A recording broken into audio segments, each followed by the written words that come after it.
Welcome to the Everyday English Podcast. Learn with me daily, improve constantly.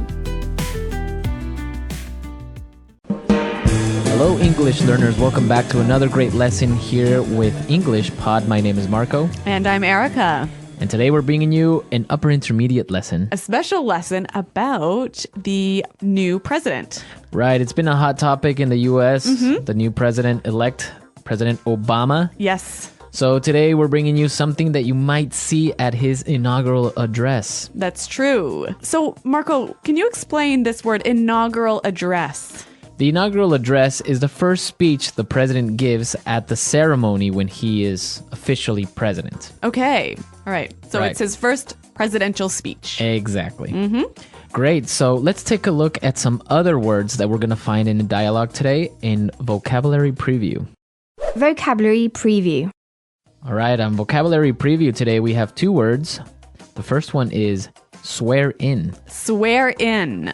Swear in. Swear in. We'll see this word in its past tense in the dialogue, right? Sworn in. Sworn in. So it means... So to swear someone in is to officially give that person a very important position, Right. usually in government. Yeah. And our second word is oath. Oath. Oath. O-A-T-H. Oath. An oath goes hand in hand with swear in, right? That's right. When you swear someone in, they make an oath. A promise, right? A promise. An official promise to carry out the duties of that job. Right, so they promise that they will do their job. Okay, great. So now let's listen to our dialogue for a first time. Where are we? Well, we're actually watching a news reporter on TV. She's in Washington, and she's going to tell us all about what's happening. Great, so let's listen.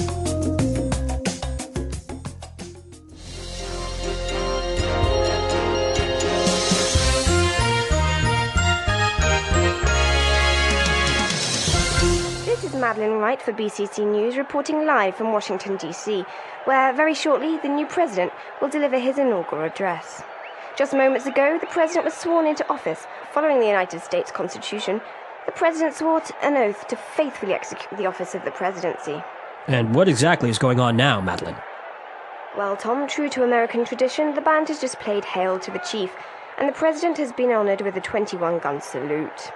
Now we're waiting for the president to take the stage and deliver his speech. Tom, it's like the who's who of the political world here on Capitol Hill, with dignitaries representing several different countries. What's the mood on the ground like, Madeline? In a word, the mood here is electric. The excitement in the air is palpable. I've never seen a larger crowd here on Capitol Hill. The audience is shouting, crying, and embracing each other. On this, a most historic day, you can feel the hope and the excitement in the air. The 20th of January will go down in history as the... Oh, Tom, it looks like the president is about to begin. My fellow Americans, I stand before you today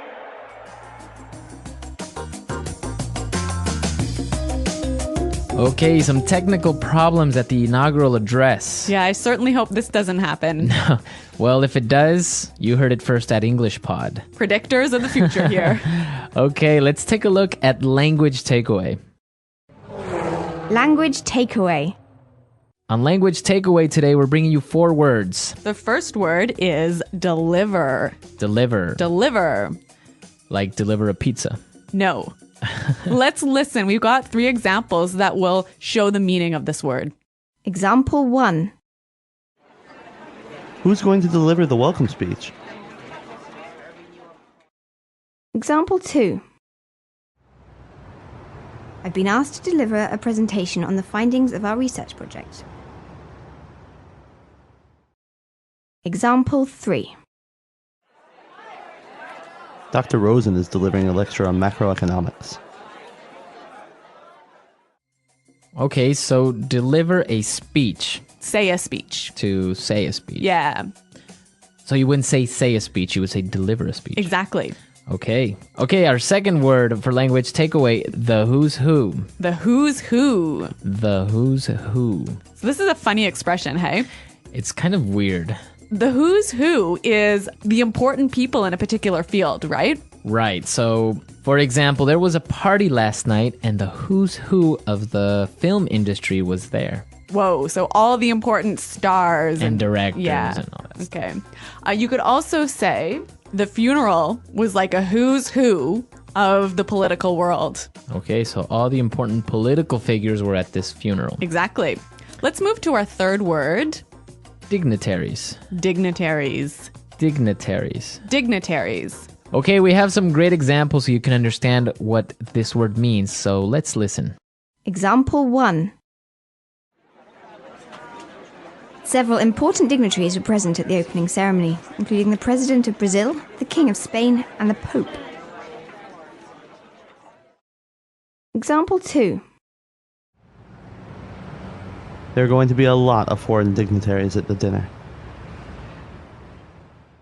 So basically, we can understand that dignitaries are really important people, right? Right. Important political or religious figures. I see. All right. Now our last word for language takeaway, palpable. Palpable. Palpable. Palpable. When something is palpable, it's so strong you can feel it. Okay, so it's a very strong feeling. You can almost touch it. Yeah, like the excitement was palpable or the fear was palpable. Okay, interesting word, palpable. Let's listen to our dialogue again, and now let's try and listen to all these words we just talked about.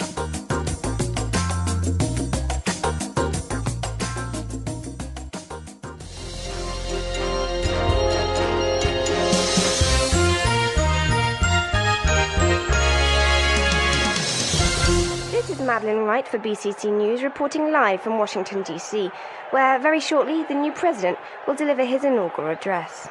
Just moments ago, the president was sworn into office. Following the United States Constitution, the president swore an oath to faithfully execute the office of the presidency. And what exactly is going on now, Madeline? Well, Tom, true to American tradition, the band has just played Hail to the Chief, and the president has been honoured with a 21-gun salute. Now we're waiting for the president to take the stage and deliver his speech. Tom, it's like the who's who of the political world here on Capitol Hill, with dignitaries representing several different countries. What's the mood on the ground like, Madeline? In a word, the mood here is electric. The excitement in the air is palpable. I've never seen a larger crowd here on Capitol Hill. The audience is shouting, crying, and embracing each other. On this, a most historic day, you can feel the hope and the excitement in the air. The 20th of January will go down in history as the... Oh, Tom, it looks like the president is about to begin. My fellow Americans, I stand before you today. Okay, so if you noticed in our dialogue, we have some really interesting phrases there. Yes. So I think it's time for us to take a look at Fluency Builder. Fluency Builder. On Fluency Builder today, we're going to be looking at 3 phrases that are very interesting because we can change them a little bit and form different patterns. Yeah, so the first phrase we have is in a word. In a word. In a word. In a word. We use this expression when we want to describe something in one word. Right. Pretty simple, hey? It's really simple. Let's look at the pattern. We've got examples of how you could use this phrase. Example 1. In a word, the situation is serious. Example 2. What's it like there? In a word, it's amazing. Okay, so in a word, this podcast is Awesome. amazing. Uh-huh. Okay. Okay, let's look at our second phrase today.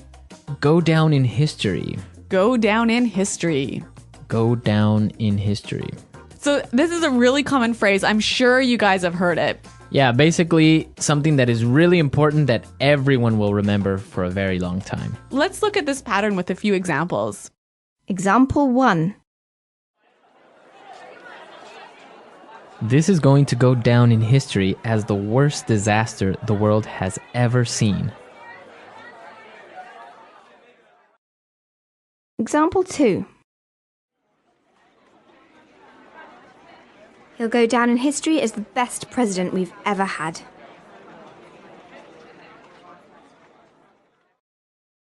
Example 3. This day will go down in history. Okay, so as you can see, the pattern is we're using a superlative. That's right. The most, the best, The biggest, the worst. the worst, right? Uh-huh.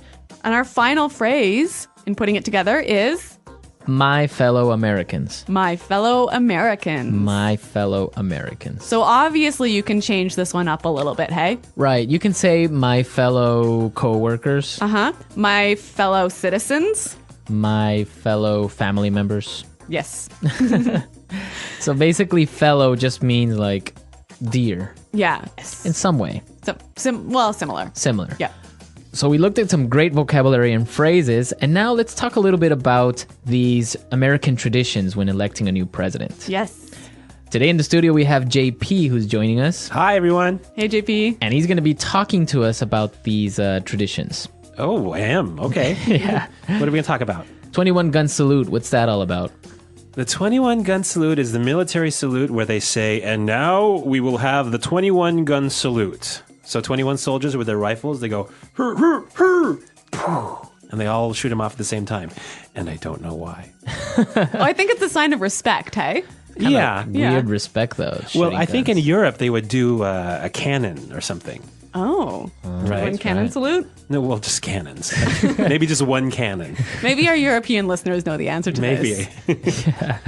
Okay, and what about this song Hail to the Chief? Do you know anything about that? I do not know anything about it, except that it's a march, and I think it's Sousa. I think John Philip Sousa wrote it.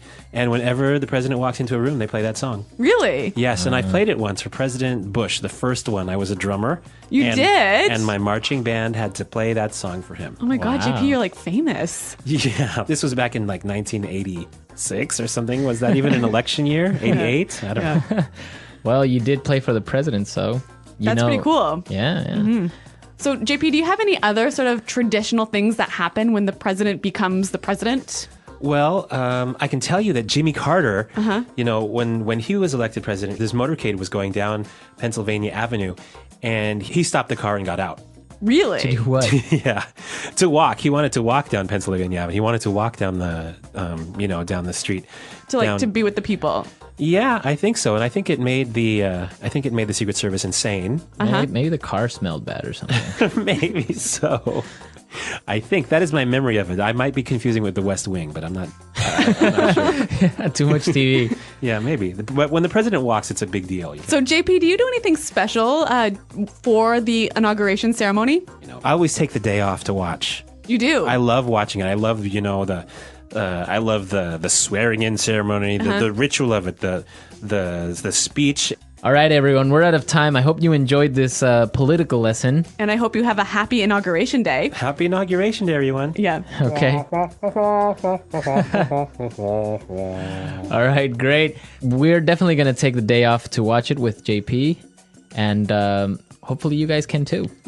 Well, thanks for listening, everyone. And until next time, goodbye. Bye.